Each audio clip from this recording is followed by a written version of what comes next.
Le plan Marshall que vous voulez pour l'Afrique, c'est aussi un plan qui sera porté par les gouvernements africains et les organisations régionales.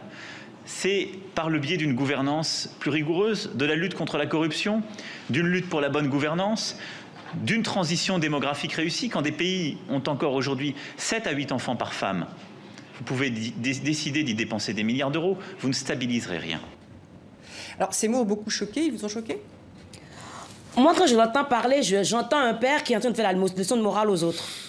C'est tout. Moi, ça ne m'intéresse pas qu'un président, où qu'il soit, d'où qu'il vienne, dise à des millions de gens ce qu'ils doivent faire dans leur chambre à coucher. On ne dit pas aux Français combien d'enfants vous allez avoir. Pourquoi est-ce que les Africains n'auraient pas le droit d'avoir 6 ou 7 enfants? C'est leur responsabilité. Et c'est vrai. Il dit... D'ailleurs, le chiffre, elle, c'est 5, hein, là, en moyenne. Tandis que les gouvernements africains doivent investir. Et il parle de corruption, mais qui corrompt qui?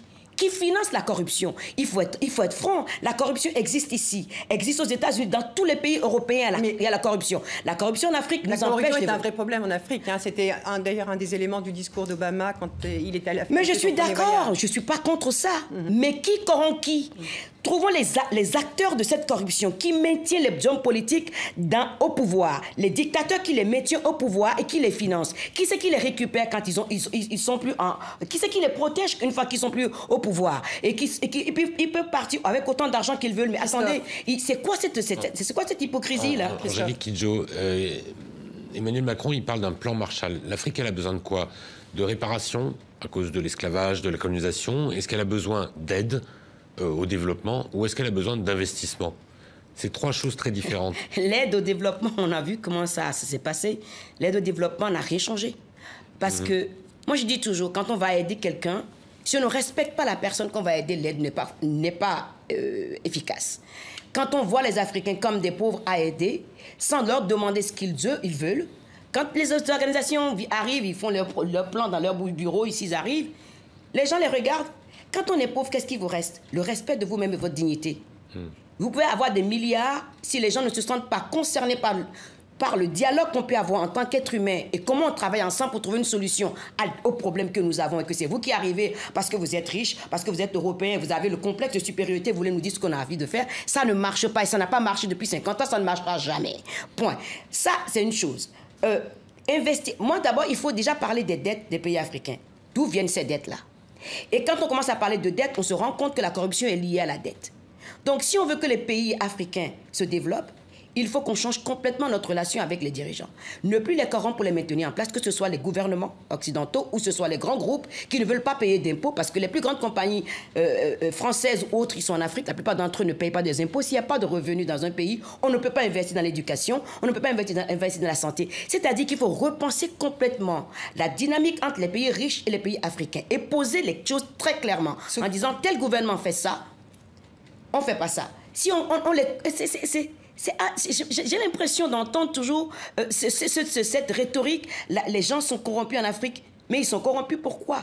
Mais qui corrompt? Le Niger a de l'uranium. Pourquoi est-ce que cet uranium ne sert pas à développer le pays?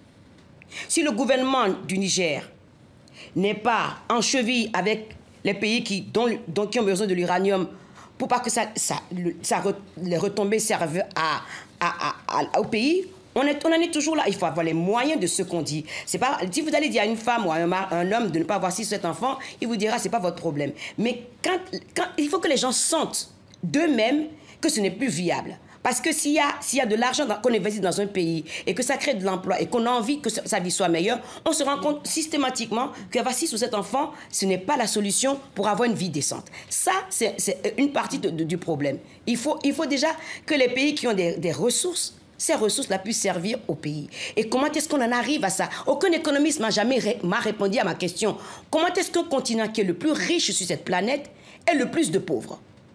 Parce que si l'économiste commence à me répondre à ça, on déconstruit tout et on revient toujours au pays à qui ça profite. Le conflit en République démocratique du Congo, les femmes qui sont violées, ce n'est plus le coltan, c'est le cobalt dont on a besoin pour les batteries, pour tout. Et pourquoi est-ce que ça ne finit pas ce conflit? Parce que si le conflit finit, tout d'un coup, le prix du cobalt va augmenter. Et qui c'est qui va en profiter? Ce n'est pas les Africains, c'est toujours les Occidentaux qui en profitent. Donc, quelque part, il y a quelque chose qui ne fonctionne pas. Et tant que les pays riches ne prendront pas leurs responsabilités, ça ne marchera jamais. On peut mettre les présidents dans à la Cour pénale internationale de justice, ça ne marchera jamais parce que ceux qui sont les acolytes de ces dirigeants qui font ce qu'ils font, sont ici en Europe, ils doivent se retrouver sur les mêmes bancs que les autres.